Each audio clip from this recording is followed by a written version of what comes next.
My mother-in-law told my 9-year-old she was a mistake at Thanksgiving dinner. I stayed calm, but what I did next ended up costing her the house she was sitting in. At that dinner, Eleanor, my mother-in-law, looked right past me, right past my husband, and fixed her gaze on my daughter, Lily. She smiled a tight, venomous little smile and said, "You know you were a mistake, right? Your mom never wanted you." The whole table went quiet, a sudden sucking vacuum of sound where the clatter of silverware and cheerful chatter had been. Lily's face, which had been bright with the joy of the holiday, just crumpled. Her big brown eyes filled with tears as she turned to me, her voice a tiny, wounded whisper. "Is that true, Mommy?" I didn't scream, I didn't cry, I stood up, and what I did next set in motion a series of events that would dismantle their entire world. Family politics are their own special kind of minefield. In my husband David's family, I had learned early on that the mines were not just buried, they were mobile. They were attached to people. My mother-in-law, Eleanor, was the chief engineer of this treacherous landscape, and her golden child, my brother-in-law, Mark, was the one who could stomp wherever he pleased without ever triggering a single blast. I, on the other hand, was issued a faulty map and told to be grateful for the invitation to the war zone. I remember one of our first Christmases together, years before Lily was born. I'd spent weeks choosing the perfect gift for Eleanor, a beautiful, hand-thrown ceramic vase from a local artist I admired. It was expensive, more than we could really afford, but I wanted so desperately to be accepted. When she opened it, she held it up to the light, turning it over in her hands. Her lips were a thin, flat line. "Cute," she'd said, the word landing with the soft thud of a dud firework. Very simple. Later, I saw her re-gifting it to a distant cousin she barely spoke to. That was the first lesson. My efforts would never be enough. Mark, meanwhile, could do no wrong. He once showed up to his father, Richard's 60th birthday party 2 hours late, drunk, with a half-eaten pizza in a greasy box as his only gift. Eleanor had rushed to his side, clucking over him like a mother hen. "Oh, Mark, you must be so exhausted from work," she'd cooed, while Richard beamed, clapping his favored son on the back as if he'd just returned from a heroic quest instead of a bender. Mark worked in finance, a vague and important-sounding job that seemed to involve more long lunches than actual labor, all funded by a series of loans from his parents that were never meant to be repaid. My husband David existed in a strange limbo. He wasn't the scapegoat, but he certainly wasn't the golden child. He was the dutiful son, the reliable one, the one who actually remembered their anniversary and fixed their leaky faucet. His role was to be the buffer, the peacemaker. He spent years of his life and hours trying to smooth over the cracks in the family facade, not realizing the foundation itself was rotten. "That's just how she is," he would say, after Eleanor made a particularly cutting remark about my cooking, my clothes, my career. He said it with a sigh, a shrug, a look of helpless apology that I had, for a long time, mistaken for solidarity. I learned to make myself small. I chose neutral topics of conversation. I dressed in muted colors for family gatherings. I brought safe, boring dishes to potlucks. I learned that in their house, my opinions were clutter and my feelings were an inconvenience. The silence had a weight to it, a physical pressure that I felt in my chest every time I walked through their front door. It smelled of lemon polish and simmering resentment. Then Lily was born, and everything changed. Holding her, this tiny, perfect person who was a part of me, I felt a new kind of armor click into place around my heart. It wasn't for me, it was for her. I swore that she would never be made to feel small. I swore she would never have to earn her place at the table. Of course, I was naive. Eleanor saw Lily not as a granddaughter, but as a new pawn in her very old game. When Lily was a toddler, Eleanor would accidentally give her sweets right before dinner. She would buy Mark's son, a boy a year older than Lily, extravagant, noisy toys while giving Lily a cheap coloring book, often one clearly picked up from a dollar store. "Boys just need more stimulation," she'd say, with a dismissive wave of her hand. David saw it, but he saw it through the fog of a lifetime of conditioning. He saw individual, thoughtless slights. I saw a pattern. I saw a campaign. Each incident was a small paper cut, insignificant on its own. But together, they were meant to make us bleed out slowly. He would try to talk to his mother, but his arguments were always deflected with practiced ease. "Oh, don't be so sensitive. You're reading too much into it." I'm just an old woman. What do I know? It was a masterclass in gaslighting, and David, bless his heart, never stood a chance. The year before that final Thanksgiving, the injustice became more overt. It was Lily's 8th birthday. We'd thrown a small party for her in our backyard. My parents were there, a few of her school friends, and of course, the in-laws.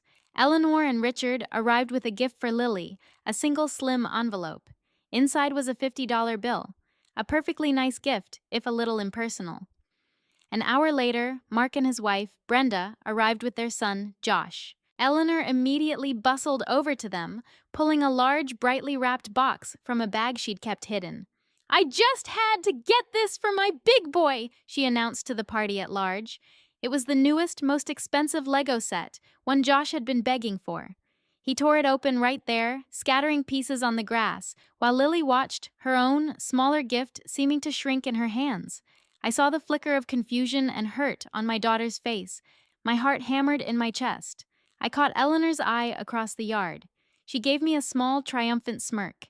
It was a declaration of war. Not a loud one, but a clear one. This wasn't about Lego. It was about status. It was about reminding everyone of the hierarchy. Mark and his line were the royalty. We were the help. I tried to talk to David about it that night, after Lily was in bed. "It's not about the money, David," I explained, my voice tight with a frustration I could barely contain. "It's the public display. It was a performance. She wanted to humiliate Lily on her own birthday." He ran a hand through his hair, his face etched with that familiar, weary stress. "I know it looked bad, honey, but you know Mom. She probably just got carried away. She didn't mean it to be a comparison." "She absolutely meant it to be a comparison," I insisted. "That's the entire point of everything she does. She collects evidence of our inferiority. She builds a case against us, and she does it in front of an audience." "What do you want me to do?" he asked, his voice rising. "Disown my own mother?" And that was the question that always stopped us. The threat of a final, irreparable schism. The fear of being the one to light the match that burned the whole rotten structure to the ground. So, I did what I always did. I swallowed my anger. I buried it deep. But this time, it didn't dissolve. It sat there, cold and hard in my gut, waiting. Which brings us back to that Thanksgiving. The air in the dining room was thick with the scent of roasted turkey and Eleanor's expensive, cloying perfume. The table was set with the good china, the plates with the delicate gold rims that we were only allowed to use on special occasions, as if our daily lives weren't worthy of beauty. Brenda, my sister-in-law, was holding court, bragging about their recent trip to a resort I knew for a fact they couldn't afford. Mark was nodding along, a smug look on his face, occasionally patting her hand like a king indulging his favorite courtier. Lily, bless her innocent heart, was just happy to be there. She loved the holidays, she loved the food, the decorations, the feeling of family, even a family as fractured as this one. She had made a little centerpiece for the table at school.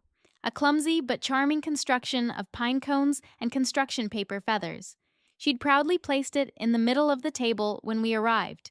Eleanor had immediately moved it to a side table. "It's lovely, dear," she'd said, "but it doesn't quite go with the aesthetic."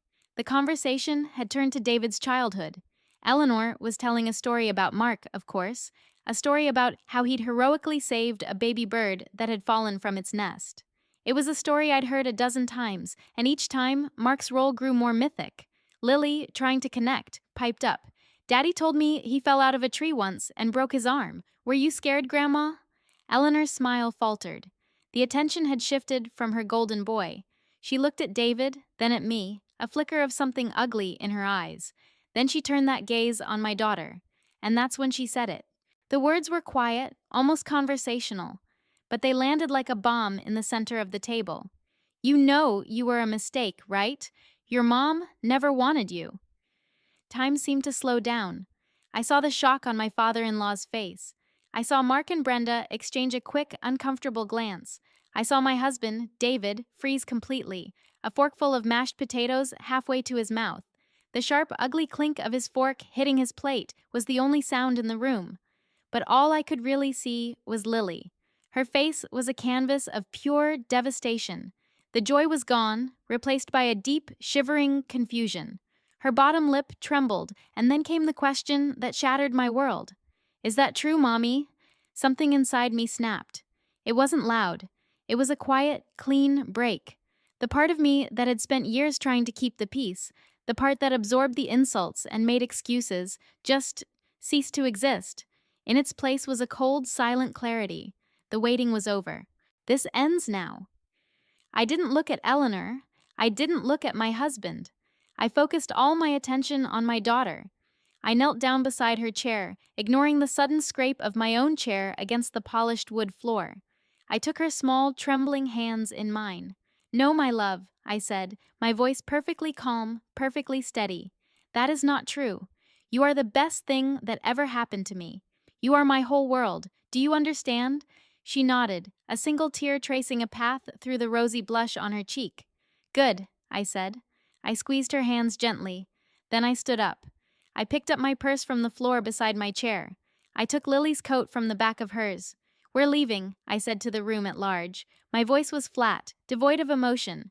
It was a statement of fact, not an invitation for discussion. Eleanor finally found her voice. It was laced with that familiar, false innocence. "Oh, for heaven's sake, don't be so dramatic. It was a joke. She's a child. She won't even remember." "I will," I said, looking at her for the first time. I let her see the emptiness in my eyes, the absolute absence of the person she was used to dealing with. "I will remember." David was finally moving, his face pale. "Honey, wait. Let's talk about this." "There is nothing to talk about," I said, putting Lily's coat on her. "Get your coat, David. We are going home." It wasn't a request. It was an order. For the first time in our marriage, I wasn't asking for his support. I was demanding his compliance. He looked from me to his mother, his face a mess of conflict and fear. But he saw something in my eyes he had never seen before. He saw a line that had been crossed, a point of no return. He stood up and got his coat. The drive home was silent, except for the sound of Lily's quiet sobs from the back seat. I watched the sterile, festive lights of the suburbs flash by, feeling nothing but a profound, chilling calm. The anger and hurt were there somewhere, but they were packed in ice. My mind was already working, moving past the emotional carnage and into the realm of strategy. You don't bring a knife to a gunfight. And I realized I had been showing up to every battle with my bare hands, hoping for a truce that was never on the table. When we got home, I put Lily to bed. I sat with her, stroking her hair until her breathing evened out and she finally fell into a troubled sleep. I kissed her forehead, my heart aching with a protective fury so intense it was almost dizzying. Downstairs, David was pacing in the living room. "I am so sorry," he started the moment I walked in. "I don't know what she was thinking. I'm going to call her. I'm going to tell her—" "No," I said, cutting him off. "You're not going to call her. You're not going to do anything because you don't know how to fight them. You've been a conscientious objector in a war that has been raging against your own family since the day we met." He flinched as if I'd slapped him. "That's not fair. Isn't it?" I asked, my voice still dangerously quiet. "She aimed a weapon at our 9-year-old daughter tonight, David, a child, and you froze. Your first instinct was still to de-escalate, to manage the situation. But this isn't a situation to be managed. It's a wound to be treated, and the only way to treat it is to remove the source of the poison, completely." He stared at me, finally understanding. This wasn't just another fight. This was an extinction-level event. "What are you going to do?" he whispered. "I'm going to burn it all down," I said, and I'm going to do it with a smile on my face. The next morning, I called my mother. My mother is not a warm and fuzzy woman. She's practical, sharp, and has a spine made of tungsten. She'd worked as a paralegal for a family law firm for 30 years. She understood the dirty, brutal mechanics of how families tear each other apart. I told her everything. I didn't cry. I laid out the facts of the Thanksgiving dinner with the dispassionate precision of a detective describing a crime scene. When I was done, there was a long silence on the other end of the line. "Okay," she said finally, her voice grim. "This isn't just cruelty, honey. It's a symptom. People this entitled, this brazen, they usually have a reason to believe they're untouchable. There's something else going on here, something you don't know about." My stomach dropped. "What do you mean?" "I mean, people like Eleanor don't act this way unless they feel they hold all the cards. We need to find out what cards she's holding." She paused. "Do you remember your father-in-law's mother, the wealthy one, Grandma Susan?" I vaguely remembered her. A formidable woman who had passed away about 5 years ago. We hadn't been close. Yes. What about her? She set up trusts for her grandchildren, all of them. There was a big to-do about it when her will was executed. Richard was the executor. Did you ever see any paperwork for Lily?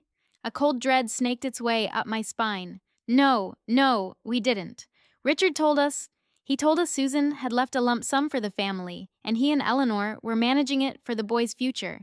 He said it was simpler that way. My mother made a sound that was half snort, half growl. Simpler for who? Honey, I think it's time we took a look at that management. That was the moment the weapon fell into my hands. It wasn't a sudden discovery.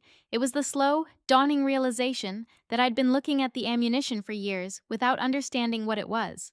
All the little things, the lavish vacations for Mark and Brenda, their new car, the down payment on their house that had mysteriously appeared, it all started to click into place. We had been struggling to save for a bigger house, carefully putting money aside, while they were living a life far beyond their means. We had just assumed Richard and Eleanor were subsidizing their golden child. The truth, I was beginning to suspect, was far uglier. They weren't just subsidizing him. They were funding his life with money that belonged to my daughter. My mother knew a lawyer, a man named Arthur Vance, who specialized in estate litigation. He was semi-retired, wickedly smart, and had the predatory instincts of a barracuda. We met him a week later in his quiet, book-lined office. David came with me. He was still in a state of shock, walking through the days like a ghost. But he was present. He was on my side. The line had been drawn, and for the first time, he was standing on the right side of it. I recounted the story again.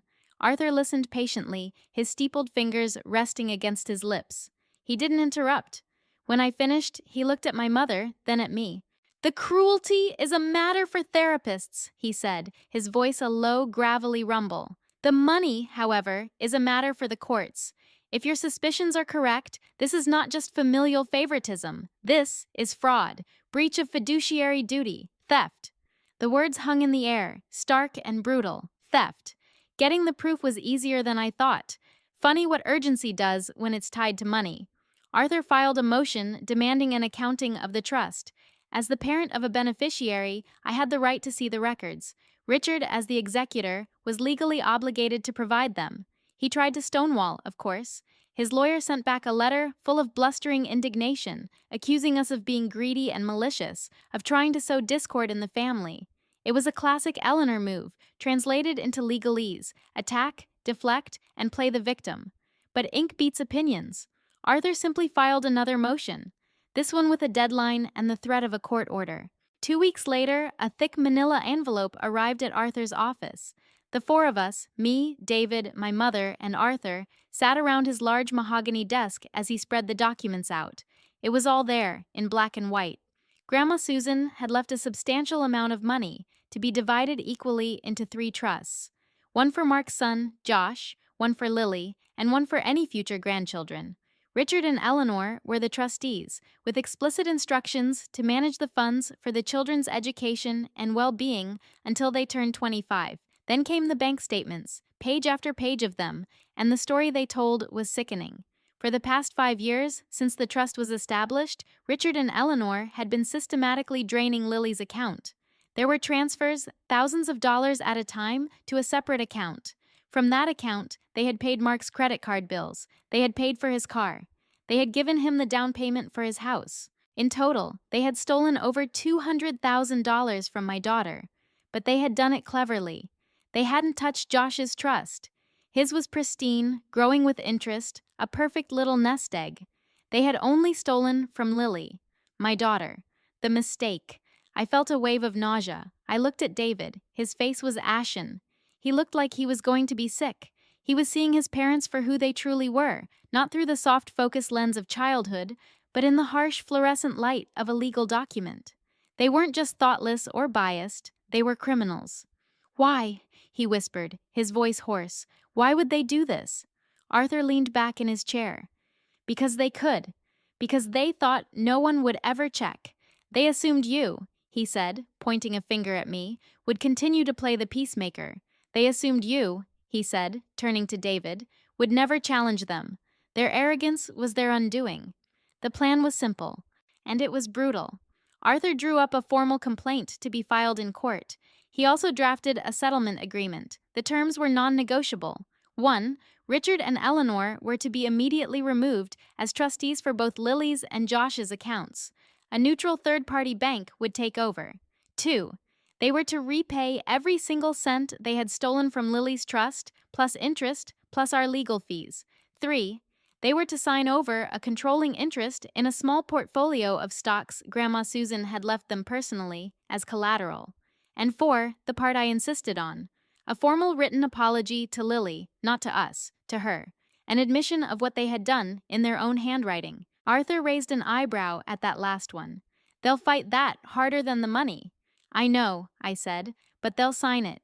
Because the alternative is a public court case, it's discovery, it's depositions, it's having their friends and neighbors read about how they stole from their own 9-year-old granddaughter in the local paper. They care about one thing more than money, appearances. We're going to use that. The stage was set. We just needed a venue for the performance. And I knew the perfect one. An email arrived a week before Christmas from Brenda. It was sickeningly cheerful, full of exclamation points and emojis. It was an invitation to their annual Christmas Eve party. Let's put all this silliness behind us and remember what's important. Family, it read. The audacity was breathtaking. They had received the first letter from our lawyer, the one demanding the accounting. Their response was not contrition, but a party invitation, a command to sweep their cruelty under the rug for the sake of festive aesthetics. They truly believed we would just fall in line. I replied with a simple, "We'll be there." Christmas Eve at Mark and Brenda's house was exactly as tacky and performative as you'd imagine. The tree was too big for the room, dripping with so many gold ornaments it looked like it was about to collapse. Brenda was wearing a red sequin dress that was 2 sizes too small, flitting about like a desperate hostess on a reality television show. The air smelled of mulled wine and desperation. All the flying monkeys were there. Aunt Carol, Uncle Jim. They all greeted us with a strange sort of cheerfulness. The word had clearly gone out. Be nice to the difficult ones. Don't set them off. They looked at me with a mixture of pity and suspicion, as if I were a wild animal that had been temporarily sedated. Eleanor and Richard were holding court by the fireplace. Eleanor gave me a tight, brittle smile when we walked in. "I'm so glad you decided to be reasonable," she said, her voice a low murmur, just for me, for the family's sake. I just smiled back, a real smile. It felt strange on my face. "I'm always reasonable, Eleanor," I said. We waited. I made small talk. I accepted a glass of water. I watched Lily, who was staying close to me, her eyes wide and wary. David stood beside me, a silent, solid presence. He wasn't the man he was a month ago. The helplessness was gone, replaced by a grim resolve. He was here as my witness, my backup. At 8 o'clock sharp, the doorbell rang. Brenda, annoyed at the interruption, went to answer it. And there on her doorstep stood Arthur Vance, looking impeccably professional, in a dark suit, holding a leather briefcase. "Brenda," he said, his voice calm and clear, carrying through the sudden lull in the party chatter. "My name is Arthur Vance. I'm an attorney. I'm here to see Richard and Eleanor." The color drained from Brenda's face. Mark hurried to the door, blustering. "This is a private party. You need to leave." Arthur simply stepped past him into the foyer. His eyes scanned the room and landed on Eleanor and Richard. "I have some documents for you to sign," he said, his voice projecting easily across the room. "We can do this quietly here, or we can do it very publicly in a courtroom on Monday morning. The choice is yours." The entire party froze. You could have heard a pine needle drop. Eleanor's face went from smug to confused to horrified in the space of about 3 seconds. Richard started to puff up his chest, the picture of indignant outrage. "How dare you! Barging into our home!" "This isn't your home," Arthur said, cutting him off smoothly. "This is your son's home. A home, I might add," he continued, opening his briefcase. "That was purchased with a down payment of $150,000 transferred on April 12th from an account belonging to the Lily Miller Trust." He pulled out a single bank statement and held it up. A collective gasp went through the room. Mark looked like he'd been punched in the gut. Brenda's mouth fell open. That's not true," Eleanor stammered, her eyes darting around the room, looking for an ally. But all she saw were shocked, accusing faces. The flying monkeys were suddenly grounded. Oh, it's all true, Arthur said, his voice dripping with condescension. I have 5 years of statements right here. Statements detailing the systematic embezzlement of over $200,000 from your granddaughter's trust fund, the fund you were legally and morally obligated to protect.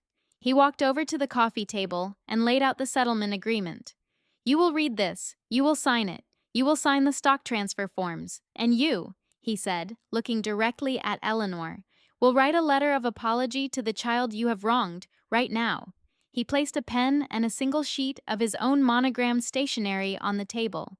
Eleanor stared at the papers, then at me. Her face was a mask of pure, unadulterated hatred. You did this, she hissed. You are trying to tear this family apart.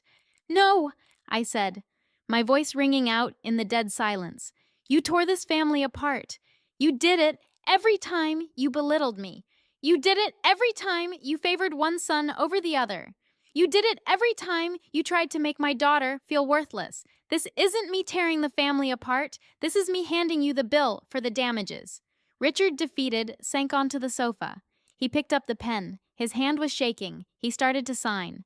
Eleanor watched him, her jaw clenched so tight I thought her teeth might crack. She knew it was over. The performance was done. The audience had seen behind the curtain. She snatched the pen from him and the single sheet of paper. Her apology was 3 sentences long, a cramped, angry scrawl admitting she had mishandled funds and was sorry for any misunderstanding. It was pathetic, but it was an admission. It was ink on paper. Arthur checked the signatures, folded the papers, and placed them back in his briefcase. My associate will be in touch regarding the logistics of the fund transfers, he said to the room. Merry Christmas. And then he turned and walked out, closing the door softly behind him. The silence he left in his wake was profound. No one knew what to say. Mark and Brenda were staring at their parents with dawning horror, realizing that their entire lifestyle was built on a foundation of stolen money. My aunt and uncle were studiously examining their shoes. I took Lily's hand. It's time to go, I said softly. As we walked to the door, Eleanor looked up at me one last time, her eyes burning. I hope you're happy. I am, I said. And the shocking thing was, it was true. I wasn't happy because of her misery. I was happy because I was free. We walked out of that house, and I never, ever looked back. The aftermath was swift and brutal. Richard and Eleanor had to sell their house, the one they had lived in for 40 years, to repay the trust. The stock portfolio was liquidated. Their retirement, which they had thought was so secure, was decimated. They moved into a small, sad-looking condo on the other side of town. Mark and Brenda's world imploded.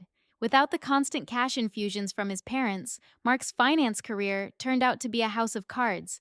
They had to sell their house, the house bought with Lily's money, and move into a cramped apartment.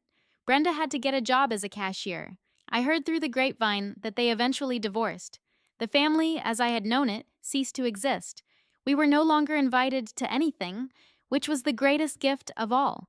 David's relationship with his parents was shattered. He spoke to them occasionally, short, strained phone calls about logistics and nothing more. The man who had spent his life trying to hold them together had finally accepted that they were not worth holding. We used the money, Lily's money, to buy a new house in a different school district, a house with a big backyard and a room for her to paint in. It was a house where no one ever made her feel small. It was a house filled with light and laughter. The silence in our new home had no weight. It was just peace. Lily started seeing a therapist. We talked a lot. We rebuilt the parts of her that Eleanor had tried to break. It took time, but the light came back into her eyes. She was happy. She was safe. That was the only verdict that ever mattered. Sometimes I think about that Christmas Eve. I don't feel anger anymore. I don't feel a desire for revenge. I just feel a quiet, profound sense of resolution. I did what I had to do. You don't need armor when you have dignity. I had spent years letting them chip away at mine, and in one night, I took it all back. I didn't do it to hurt them. I did it to protect my child. I did it to show her that no one, absolutely no one, gets to tell you what you are worth. Our life is quiet now, boring, in the best possible way. We have family dinners with my parents. We go on hikes. David and I are closer than we have ever been. He looks at me differently now, with a kind of awe and respect that wasn't there before. He saw me burn down his entire history to build a better future for our daughter, and he loved me for it. We are a team, a fortress, and inside our walls, we are safe. The ghosts of the past don't get a key. So, what do you think? Was I right to expose them and take back what was stolen, even if it destroyed the family? Or should I have found a quieter, less destructive way to handle it for the sake of keeping the peace? Let me know what you would have done in the comments. And if you want to hear more stories about justice being served, make sure to subscribe.